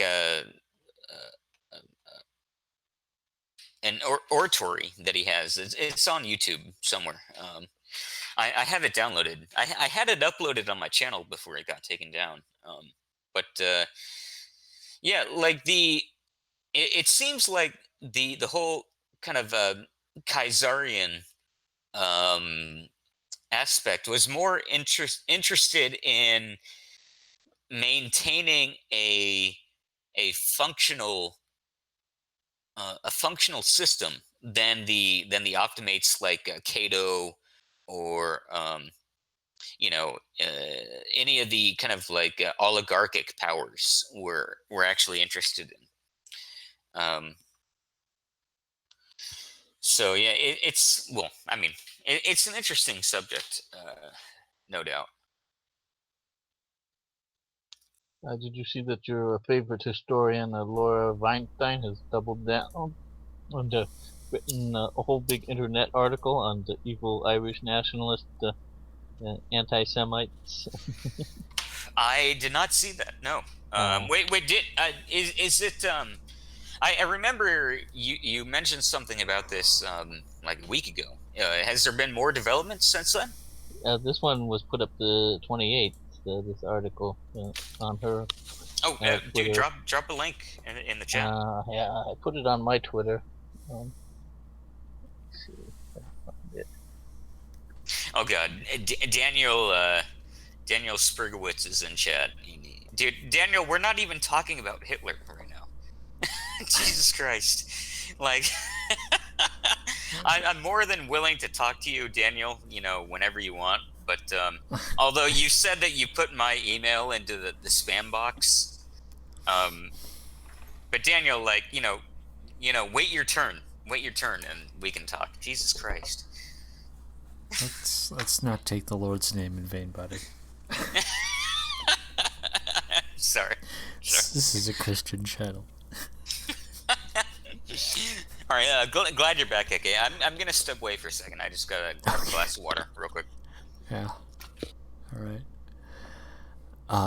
So anyway, all right. Well, it's 12:40, and I actually think that I kind of wanna like call stream or something like that. 'Cause I'm pretty tired. But hey, how's it going, Jonathan? It's going okay. Yeah. Yeah. I will see you tomorrow afternoon. Yeah. Sometime. I just want to make note, by the way, having just watched the movie Alien 3, the placement of the camera that you've got right now is identical in form to Alien 3, and I love it. So this is great. Well, you know, I do what I can with the low tech I have. Yeah. Well, no, but if you watch the movie Alien 3, like the entire movie, like they, for some reason, David Fincher, because he was a music video director at the time, he was like, how do I make a movie look good? And then he just had this brilliant idea, and his idea was to always shoot every scene from the floor. So it's a movie that was made, I can't remember who the other person in, but one of the people making it was Salvador Dali. Yeah. And it's just these weird scenes, including one that's really disturbing where they cut open a woman's eye with a razor. I guess they used a cat eye. That was a calf, though. That wasn't real. Yeah, no, but there's no plot to that movie. It's just like these weird scenes. Yeah. Yeah, I'm not into that. Yeah. But yeah, that's not far off from where Alien 3 was, because they didn't have a script. So when you're watching the movie, you're basically just watching what, I mean, like this is 100% what actually happened. It's a music video director that was given like a budget, a cast, a crew, and a location, and was told, okay, make something, go do it. David Fincher somehow did. It's not good, but he did the best that he could with what he had. And yeah, like, I don't know, it's like a step above what you're talking about with just like vignettes, just like weird scenes stitched together. Cinematographically, evidently, there's a lot of like really interesting effects in this, but it has no plot and no character. That's just, you know, these little tiny clips that Dolly and this other guy decided to put together, and I don't know if they were drinking too much absinthe or what. Yeah, but note that like no one knows about it, so that should tell you everything you need to know. I think some people do. I mean, I came across it yesterday. It was like on 10 old weird movies or something. Right, exactly. 10 old weird movies. So it's on like a list made by some weirdo. Nothing against him, but I'm just saying, like, if we were to find that movie, it would. Yeah, like, but I mean, you know, the online. first movie on that list was Freaks by Todd Browning, which is quite famous. Yeah, but even that movie, like, the only reason that it's famous is because Gooba Gaba, we accept her, one of us. Well, it was banned in Great Britain for like 30 years. Yeah. They like legalized it in 1962. At any rate, my only point is just that, like, that movie by Salvador Dali is hyper obscure because it's like nothing much happens in it, like nothing actually happens in it, and then Alien 3 is pretty much the same thing, like nothing really happens in it. It's just like a bunch of people wandering around in like weird images. Yeah, well, that's the whole thing of art movies, isn't it? It's weird images are better than plot. I don't agree with that at all, though. Well, Night of the Generals has a very interesting plot. Yeah, I'm going to see if I can get that from the library. It sounds cool. We should. I mean, Peter O'Toole and Omar Sharif were huge names. Yeah. No, I'm looking forward to it. I'm going to see if I can. I might go and get it tomorrow or something. I might return Alien 3 and then get that one tomorrow. Yeah, but what about Alien 4? Oh, that's not a movie. I don't know what you're talking about. What about oh, fucking A. I'm not even gonna go any further. I mean, well, no, I have to ask now. What about you know, what's his name? The guy that created the first Alien. What's his name? Ridley Scott. Oh, Ridley Scott. Yeah. Well, he didn't create it. That was Steve O'Bannon. Anyway, yeah, go on. Sorry. So did you see Ridley Scott's return to the Alien franchise? What was it? Covenant, Prometheus, Alien, and Prometheus. Yeah. Actually, is that about Alien MGTOW? So I watched Prometheus and I thought it was stupid. and I was really disappointed the entire time. I was like, what the fuck are you talking about? Like, this is dumb. There's not even a plot here. This is supposed to be like some sweeping epic bullshit, and instead of being a sweeping epic bullshit, it was just bullshit. You know, like, I was like, what the fuck, what the hell, man? Like, god damn it, like, Dude, do you so remember much this? talent. I know, yeah. Do you remember the scene where the two of the characters, like, they came across that, like, alien thing that it was like a cobra. Yeah, and he's like, hey, little buddy, and what like, you doing, here, pal? let me try to pet it. Yeah. You know? And I'm just like, really? Like, this is the level that that Ridley Scott has been devolved to? God, like, I know. I mean, I wanted to like it. I really wanted to like it. And, like, yeah, whatever. Anyway, and then I had no interest in Covenant at all.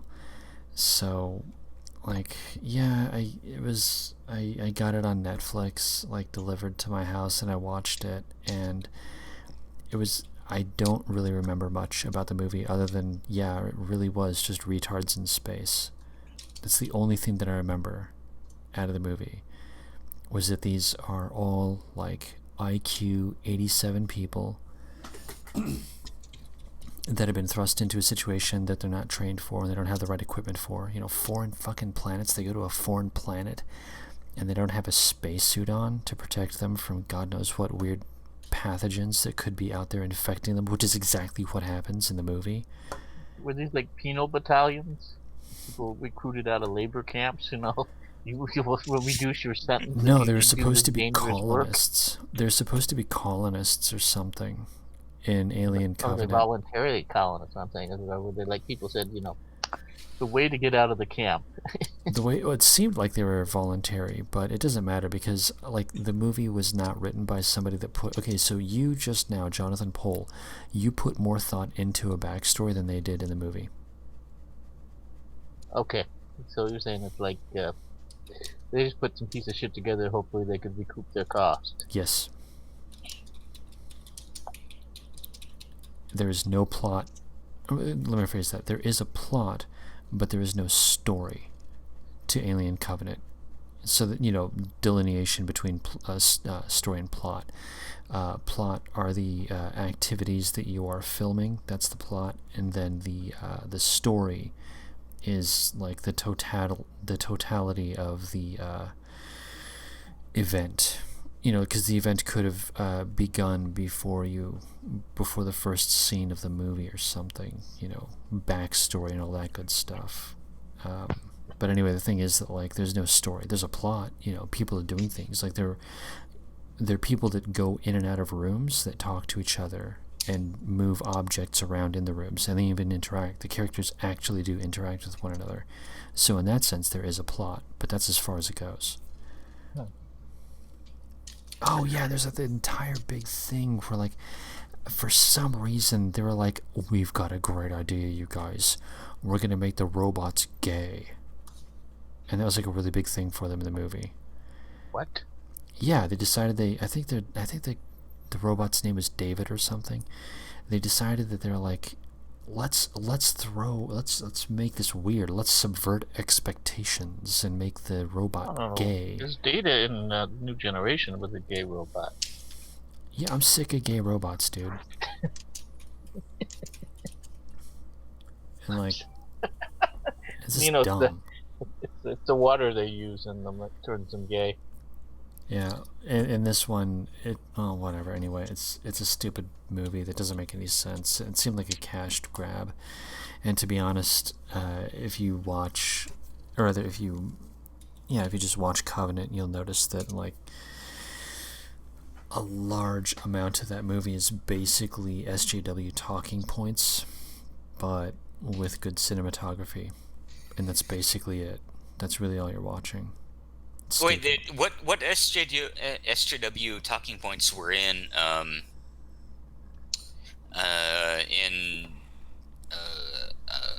Prometheus? Well, I was talking about Covenant, but they're... Oh, okay. Yeah. Oh, yeah, fair enough. Yeah. Yeah, and I haven't seen Covenant, to be honest. you're not missing anything. And in No. Prometheus, Yeah, I've seen reviews of it. yeah, it's shit. It's really bad. And in Prometheus, there are several, strong independent women in Prometheus. Yeah, yeah. That's and men are not masculine. There's one male. There's only one man in all of Prometheus, and it's the pilot, the black guy. All the rest are actually eunuchs. They're, I mean, from a character standpoint, they're basically either fools or castrati, one or the other. Even Numi Rapeface, her husband is basically just like a filler, and that's it. I mean, they do have sex in the movie, but that's not masculine. That's just two people boning, and that's it. Like, he doesn't. They're like a no walking men. dildo. What's that? It's like a walking dildo. Basically. Yeah, exactly. He's basically a fleshy fleshlight. He's a biological fleshlight. That's what he is. So it's like, well, okay, whatever. It's not a movie. These aren't characters. This isn't a story. This is just a bunch of people running around doing shit. And the lack of men in movies actually does kind of bother me. I was watching that TV show Mindhunter again earlier today, and they made a point of emasculating the men. Like, the writers went out of their way to emasculate these guys. And it's like, dude, that doesn't make me want to watch this anymore. Like, some of the concepts and ideas, there's so much feminism going on within the movie, where it's like, okay, I get it, women are equal, women are strong, women are independent. But you don't think that Rey from Star Wars, she's not a Mary Sue, right? No, she's a fully developed character. She's got so much backstory, and she's so rich and deep in thought. I'm kind of curious. A little bit of a tangent, but like Star Wars, like my dad showed me that film when I was like 5 years old. Like the original trilogy, right? That was all that was out then. Yeah, and you were excited. You fucking ran around the yard like a little idiot, pretending you had a lightsaber because it was fucking badass. A, I did, yeah. Dude, I was just like, dude, why can't I change the street light? Shouldn't I have a force? I'm. I always wanted to be Han Solo. I'm late to where I need to go. Why isn't the street light changing? Yeah. Anyway, but so you're watching Star Wars as a little kid. Go on. Well, I'm kind of curious because I've paid attention to like a lot of you know who people like Red Letter Media is, right? Yeah, I fucking love those guys. They're awesome. Yeah, like they're kind of a evisceration of the prequels. No, they're beautiful. They're perfect. I love it. Yeah, but the funny thing is that like. As shitty as the prequels were, they still had more soul and more spirit. Yes, weirdly. Than the fucking like Disney Star Wars has. Yeah. And I don't know. I'm just curious. Like, what's I don't know how much you pay attention to Star Wars or anything like that. So I'm just a little bit curious. Like, what's your analysis of Episode 7? And Episode 8 and things like that. Which is 7 and which is 8? The Force Awakens that's the correct answer. Yeah, that's the best answer. That's the correct answer. Yeah. Episode 7 was the Juju Abrams one. I think if you go to BitChute, there's an edited version by a guy named Vladimir Ortega, where he tried to take out as much of the social justice crap as possible. So it's like 5 minutes long. Wait, what? Sorry? If you go to BitChute, there is an edited version by a guy named Vladimir Ortega. And he's taken out as much of the social justice crap as he could. How long is the edit? More palatable. Oh, well, Wait, you mean so the film is only 15 minutes long? Is that what you're saying? Shorter. It's shorter. It's much shorter, yeah. Yeah. So, okay. You know, one of the weird things is that I've seen a lot of reviews, and I'm always stunned and flabbergasted. No one has pointed out that when the ship goes through, and this is for episode 8, when the ship goes through, like it hyperspaces through the other ships and destroys them. Yeah. No one, and they're like, oh, such lovely images or whatever. And I find it really weird that no one has pointed out that that is a direct ripoff of the sequence, the infamous sequence from 2001: Space Odyssey. What part? When he goes I haven't through heard the, that either. When he goes through what? the Stargate, when he goes through the Stargate in 2001: Space Odyssey, and he sees like galaxies forming and shit, like all sorts of weird stuff. Like that's exactly in terms of camera movement and general images, the tone of the images. It's identical. It's one for one. Basically, the whoever did the visual effects for that watched 2001: Space Odyssey and was like, I want that. And they did it, and it looks great. It does look good, but like it's so funny. Like all of these movie reviews that I've seen like most of the movie reviews of episode 8. So I haven't seen the movie, so I've spent more time watching people talk about the movie than I've never seen the movie. Isn't that weird? It's really weird. I've never seen it either, to be honest. Oh, you're talking about episode 8, right? Episode 8, yeah. Yeah, I saw I may have acquired it through possibly illegal means, and I watched like the first scene, and I'm like, oh shit, like is this is this like what the movie's gonna be like? Yeah. And I just like fast forwarded. Is there anything good in this movie? No. And there was nothing. If you went There to was Vladimir nothing. Ortega's rendition, he's already edited it for you.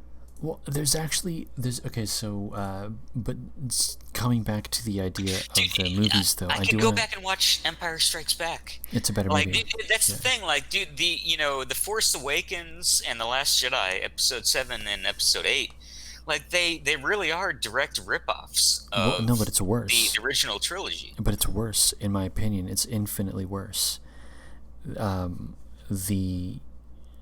Okay, so there's a line in the movie, in episode 8, where Kylo Ren says something about kill the past. That is absolutely what's going on. This is 100% Soviet Marxist style thinking, where you take away the past from the people, and they don't have any lineage to look up to. They don't have anything to look back on and be proud of. And that is exactly what's being discussed in episode 8. So my own personal view is that, and I take Vox Day's opinion on this one, the Devil Mouse, I love that phrase, Devil Mouse has decided that they want to take away the joy of Star Wars. All right. Tom Anderson made another comment in chat. We talked about this on another stream, but I'm not sure if I asked you. Okay. Which is your favorite Star Trek? The original series. All right. Only for technical reasons, because like I was young when I watched TNG as it came out. What do you think of Voyager? Let me ask you that. I regard Voyager as a guilty pleasure. Interesting. What do you like about Voyager? They're okay. So to boldly go where no man has gone before, and then they spend like the entire time in the same quadrant with like Vulcans and Romulans and Klingons and shit, and it's like cool. But in Voyager, they were like, no, let's slingshot them across the fucking galaxy and make them come back. That's a great idea.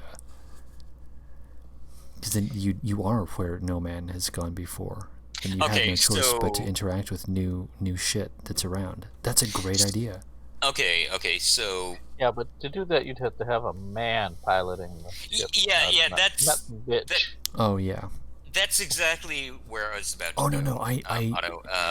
Because Tom has said that Janeway is the best captain of all. Okay, that's obviously bullshit, and I say that. I say that as a person. Thank you. I'm just saying, like, I say this as a person who likes the original series better than TNG. Picard is the best captain. Picard is good. I would say Cisco is a close follow-up. Yeah. No. Cisco, really? I never got into... I like Deep Space Nine because of the Cardassians. Oh, dude, the Cardassians are badass. Yes. But I mean... I love it when they have them on trial. It's like, did you commit genocide? Of course we committed genocide. Yeah, goddamn straight we did. Yeah. Dude, yeah, that's part of the reason why I like the Cardassians, yeah. I love it. Yeah. But I mean, you know, you look at the way that Cisco dealt with the Cardassians versus you remember that TNG episode where Picard was captured and he was interrogated by the Cardassians. It was like, you know, there are 4 lights, right? Do you remember love that episode? Yeah. I mean, dude, that kind of performance, I think, is much better than anything Cisco would have. I'll grant he's better. I'm not sure, but I think overall. I mean, yeah, I know that. Space Nine series, and the captain was not completely lame like Janeway, so. Yeah. I will admit that Janeway is a subpar captain. So, and I also recognized that even at the time, I knew that the only reason that they went with a female captain is that they were going for #diversity. Like, I spotted that immediately. Well, that's always what Star Trek has been about. Well, no, I know, and like on a larger level, I don't care that much. But the fact that it was obviously an agenda, I was like, fuck off. So, like, and you know, I'm rolling my eyes as I say these things. The best part about the TNG is Q. Oh, dude, and the Borg. When Q introduces them to the Borg, okay, your liberal enlightenment values, how do you deal with these motherfuckers? Yeah, dude, yeah. Q is my favorite character, definitely. Yeah. Like I will re-download, you know, Star Trek from time to time. I'm actually in the middle of watching it right now. Not right now, but the past month I've been rewatching Star Trek. But like the only episodes that I save like on my hard drive are the Q episodes, because Q is like the fucking greatest character ever created. Like not just him. Like what's his name? John Delancey. Like, he's a great actor, and I mean, that's part of it. But like the whole concept of the Q and like the ideas that the Q episodes examine, they're the most like philosophical, I guess you could say. Yeah, well, no, it's like our reason and ration. We can negotiate with any peoples and base aliens, but really. Q snaps fingers. Yeah. Use your reason against the Borg. Yeah. Yeah, it's good shit. Yeah. I mean, it's kind of. I mean, well, to bring this back around, is there a Jewish metaphor for the Borg? Do you know Morgoth? No, I don't. Okay, actually. Morgoth. Somewhere in the British Islands, he does some really good examinations of science fiction from a reactionary point of view, and he says what basically his theory is that the Borg is what the Federation will evolve into as it becomes more and more transhuman, more and more collectivist, and more, most importantly, consumerist. Because as Q says, the Borg are the ultimate consumers. So the Borg are the end result of global homo. That's actually a really good point because it makes perfect sense. Yeah. Yeah, there is no such thing as nationalism, right? In the Borg terminology, everything must be assimilated. Everything must go down the multiculturalist. All cultures must be assimilated into the what is it? Who's that representative that got killed on the flight over Korea, or the east end of Russia? With Flight 007. Yeah, that's the one. Yeah. Yeah, he called. He basically said that Jews were involved in kind of a super capitalism, where it combines communism and capitalism into one thing, and to create a kind of super class, in a sense. Yeah. So yeah, everything that has just been said rings totally true. Will be assimilated into the global homo tube. Yeah. Globo homo, something gayplex.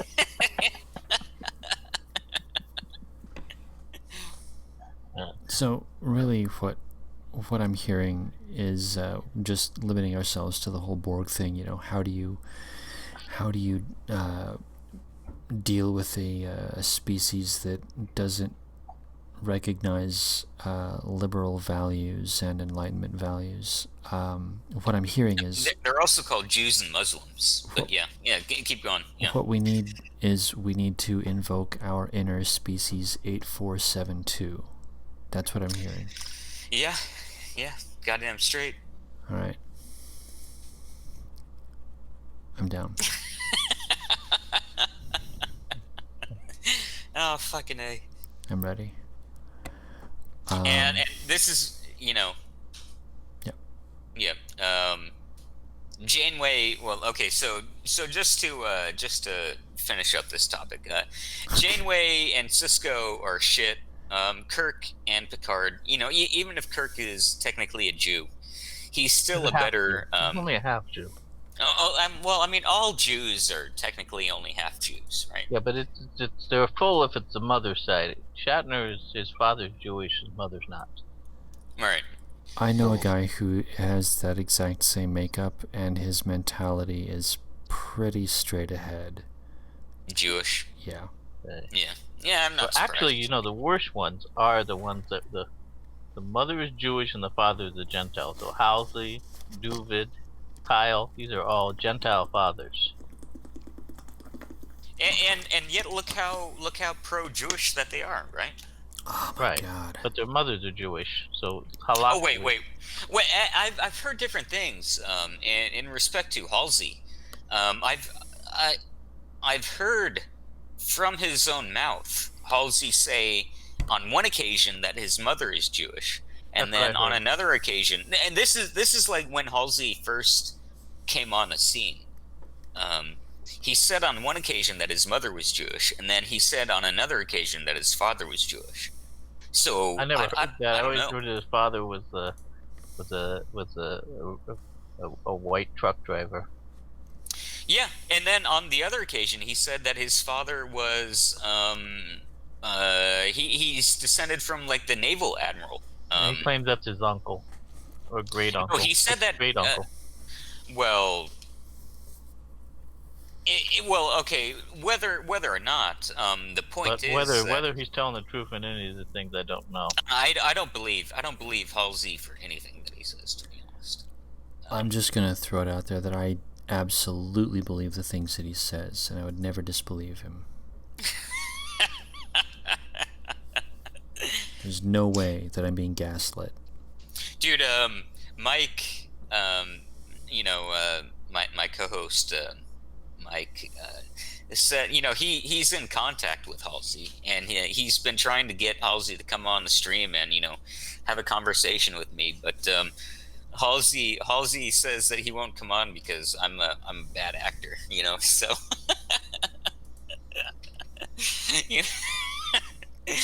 think of that what you will. Just tell him you come in peace.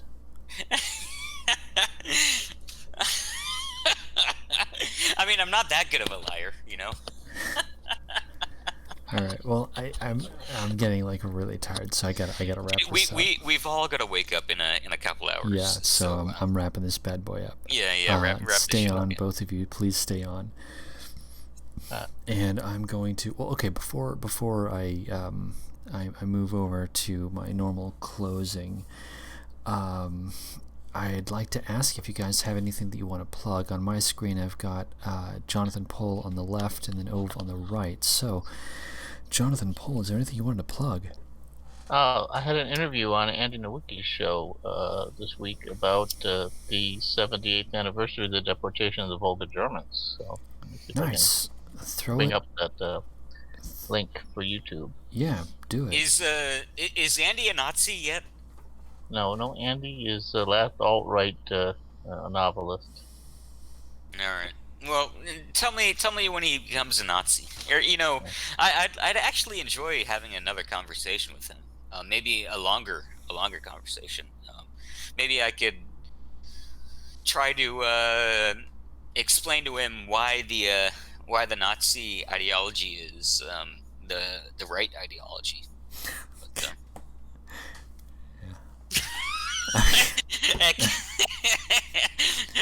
I can hear Eke fidgeting in his seat right now.